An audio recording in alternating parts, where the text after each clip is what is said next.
Hello and welcome back to another episode of Mini Daily, and on today's episode we are going to be doing the front discs and pads on a Kia Optima.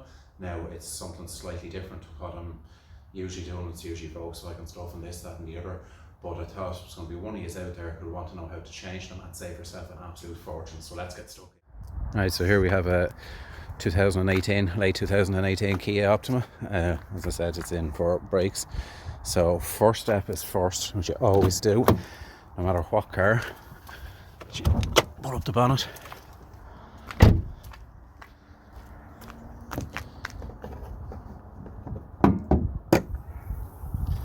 Right, and you look for your brake master cylinder, which is here. The first thing you do is open it, because if you don't and you push back in the piston and that's sealed, you're going to burst your master cylinder. Step two is we're going to see if we can loosen off these wheel nuts. Now they are a 19mm. Now, you can see if the impact will take them off. Sometimes they do, sometimes they don't.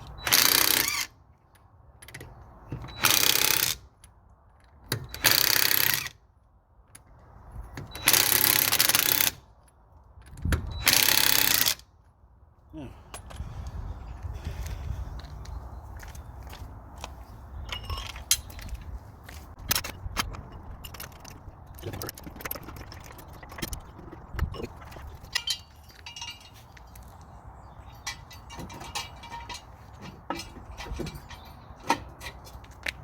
Axle standing.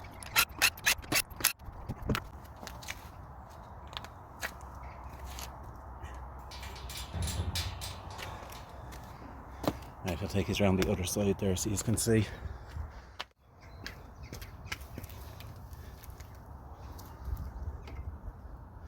Right, so in at the back here we have two bolts here and here that we have to undo to release the caliper.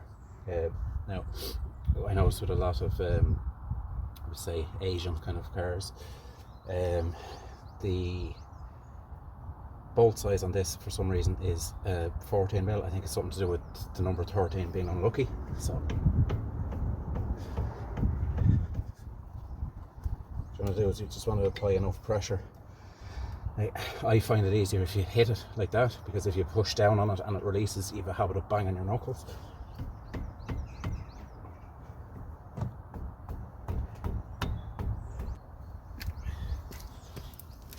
If your hand doesn't work, let's give it a few.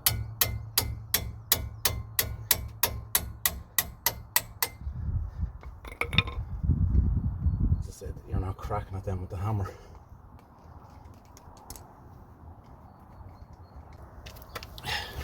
Right, so take two. We have a 17.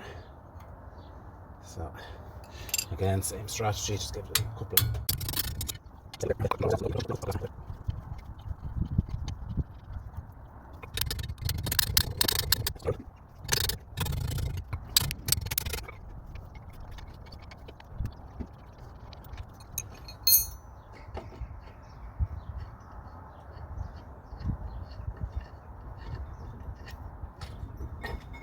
Now that's your carrier out. Doesn't seem to be in bad nick, but it could do with a bit of cleanup. So we'll take these pads out. That's an anti-rattle spring, so we'll be fitting that back with the new pads. So what we have now here is we're down to our discs, or rotors as the Americans call it, and what we have here is we have a Phillips head screw. Now what we'll do now is we'll get a big screwdriver in on it and hit it a belt with a hammer to shock it, and that way we have more of a chance of releasing that rather than having to drill it out. So here we go.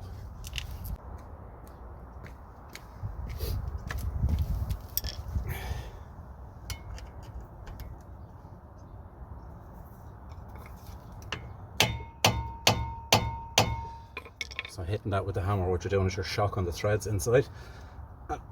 If you're lucky,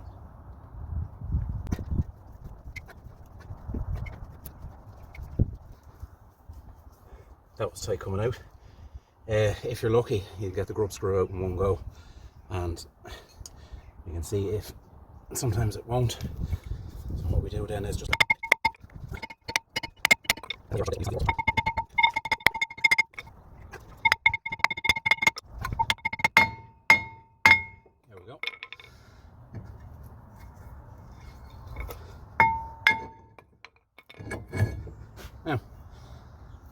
one disc removed.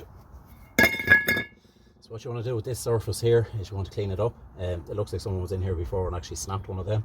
So we'll give this a good clean up and then just throw some copper slip on this just to make it easier for the next person to take it off.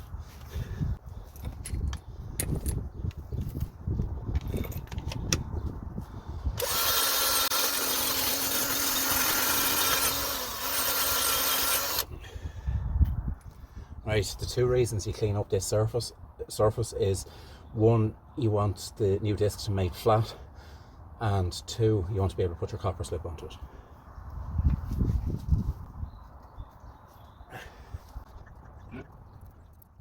Now there's a nice shiny new disc. Now the one thing I will say is, I'm just going to stop the cardboard from going right. Yes, this looks clean, but so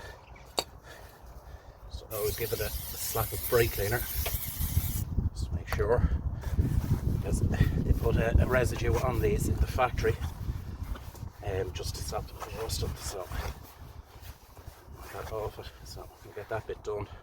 Try not to touch it when you're putting it back on, obviously, and just make sure you line up. You have two holes there, just make sure you line them up with the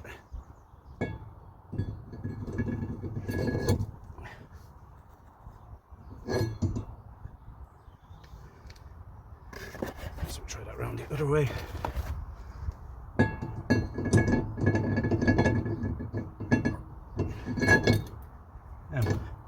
Perfect. Now you can see my dirty handprints there. So what we'll do when we have this screwed in is, now I will say to you is, if the two of these snap, it's not the end of the world.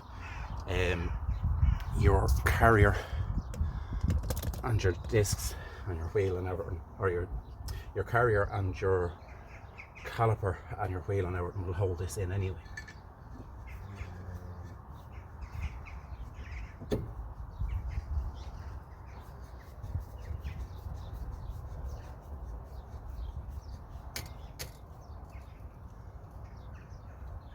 Right, here's that side disc on, so we should get our brake cleaner and just again give the surface a good clean.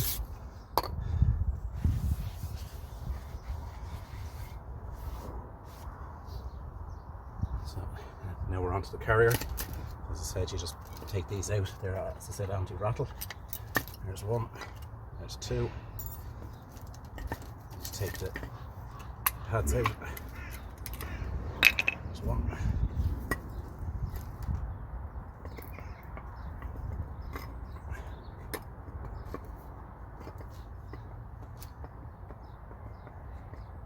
And I decided I wanted to stay in there a bit longer. So what we want to do then is just want to clean these surfaces up.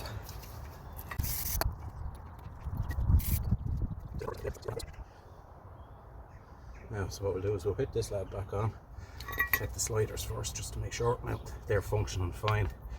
You don't really have to take them out and grease them. If they're going in and out fine, I wouldn't go near them. That's when they're starting to bind, is when I'd start worrying.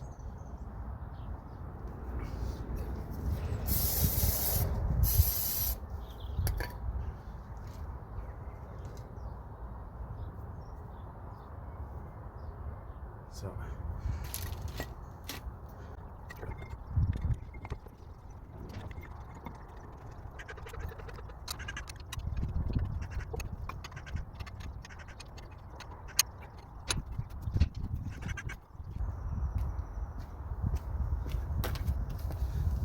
yes, I was waiting for you all to start shouting at me. I do have a torque wrench.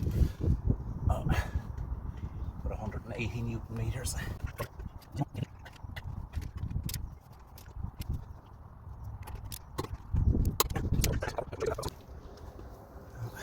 This is a basic wind back tool I got from the Army surplus store. They're a shop here in Ireland that sells kind of discounted tools and stuff like that.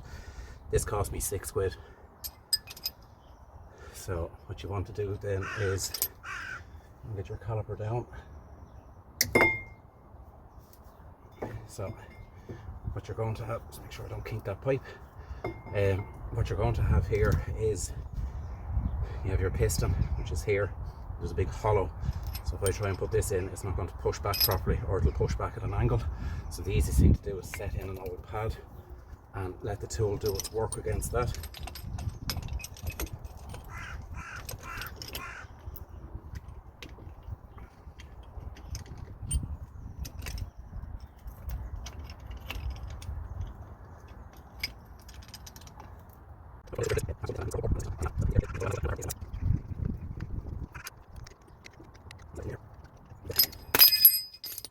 Now you see your piston there has gone back in, so that is ready to accept the pads now. So I should have actually done the pads first. We can set that there for a minute, it won't do any harm. So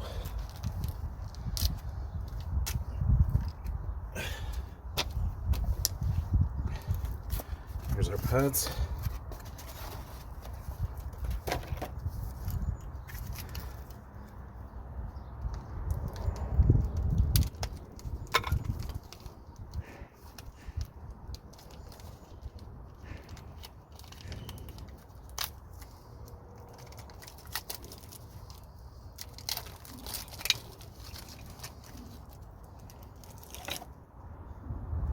Now,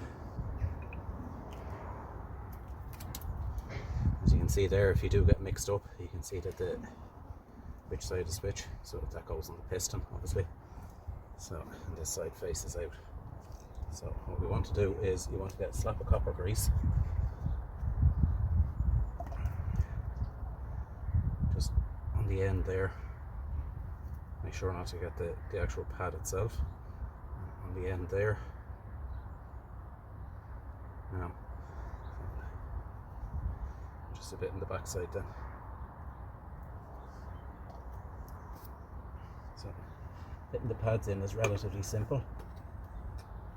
So, you just line them up. I'll show you when I do the front one. I'll cut down the back one out because there's no point in you seeing it.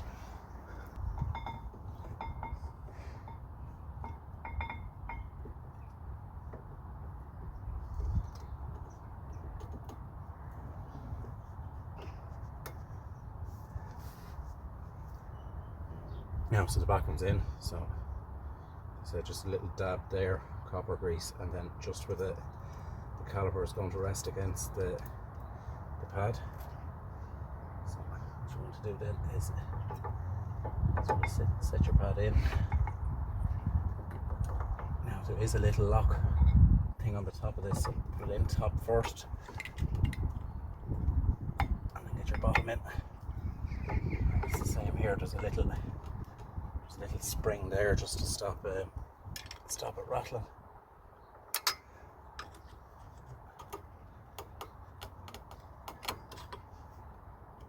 That's it. Just make sure they're flat against your disc. So the little spring again is just, here we go. Push that in flat. Now we are ready for the last two bolts.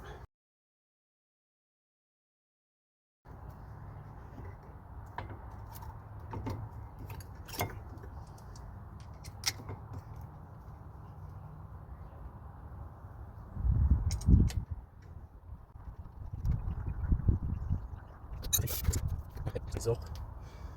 Just when I'm tightening them, I just want to say to you as well, when you do your pads, the first time you put your foot on the brakes, absolutely nothing will happen. So I suggest after you've done it is to pump the brakes a few times.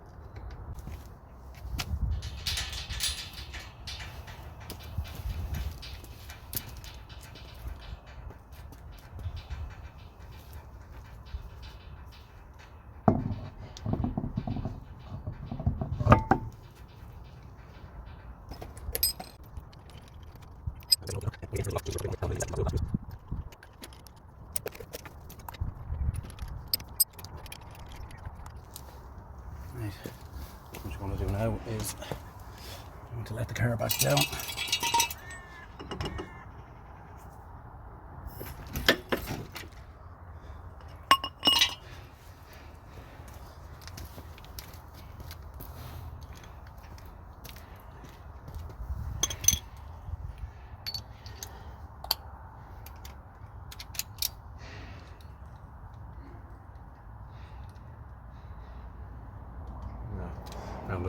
30 meters I find is the best for these.